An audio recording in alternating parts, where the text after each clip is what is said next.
Senator Henderson. I rise to speak today on this matter of public importance on the failure of Labor to listen to students, parents, unions and teachers on school funding. I firstly want to thank Australian teachers for the incredible work they do. I regret that this motion has not referenced the importance of evidence-based teaching and learning, critical to turning around our declining school standards, which is now a national embarrassment. This is the most critical issue facing Australian parents, carers, teachers and students who are being denied the opportunity to reach their best potential. Why do 1 in 5 students in Year 7 have the reading ability of a Grade 4 student? Why did 1 in 3 students fail the most recent NAP plan? These are shocking statistics. Proven teaching methods such as explicit instruction must be mandated in every Australian classroom. Why is this critical issue receiving such scant attention from both Labor and the Greens? The biggest disadvantage is not learning to read and write. Over the past 2 decades, despite a 60% increase in funding, our standards have declined. 20 years ago, Australia ranked 4th internationally in reading, 8th in science and 11th in maths. Now we have fallen to 16th in reading, 17th in science and 29th in maths. Australia has lost the equivalent of 1 year's worth of learning over the past 2 decades. We were once on par with top-performing nations such as Singapore. Now the average 15-year-old Singaporean is 3 years ahead of their Australian counterparts.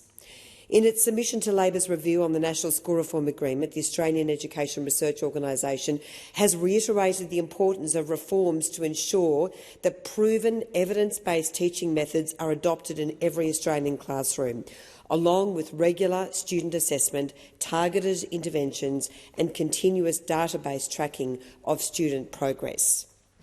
I put on the record, under the Coalition, funding doubled from $13 billion to $25.3 billion.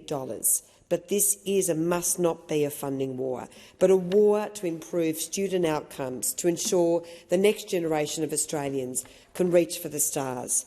Under the Gonski needs-based funding model, the Commonwealth is meeting its current obligations, providing 20% and more of the schooling resource standard to government schools, but with the exception of the ACT, the states and territories which run schools are well below 80%. Victoria is only 70%, Queensland 69%, and the Northern Territory a dismal 59%. So under Gonski, students in government schools are being shortchanged by the states and the Northern Territory. All bar one of these are Labor governments. The Albanese government was elected on a promise to deliver 100% SRS funding, a pathway to full and fair funding.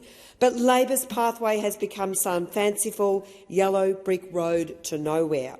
All we have seen is review after review from Education Minister Jason Clare, who has delayed the National School Reform Agreement by 1 year in a decision that even the Australian Education Union has called a betrayal of underfunded public schools and disadvantaged students. In fact, the budget papers show the Albanese government is cutting $1.2 billion in funding to government schools over the next 4 years. What hypocrisy from Labor! Where is the investment in better student outcomes, or even building boarding schools for Indigenous students in East Arnhem Land and the Pilbara, which are being cruelly axed by this government? So much for listening to Indigenous voices. The big funding challenge facing Australian schools is to ensure that we are investing in the things that will help students and teachers to excel: evidence-based teaching and learning, fixing the overcrowded curriculum, and dramatic improvements in initial teacher education. And I say to this minister, what about the growing teacher shortage crisis? We have a crisis in this country. So many teachers are under pressure with the administrative burden, and yet this minister has done absolutely nothing to fix the teacher shortage crisis, particularly in regional Australia. Our teachers are drowning in work. Principals cannot find teachers to teach their students. It is an absolute disgrace. And in this motion today, I am calling for urgent action from the government to fix the teacher shortage crisis in Australian schools, particularly across regional Australia. Thank you.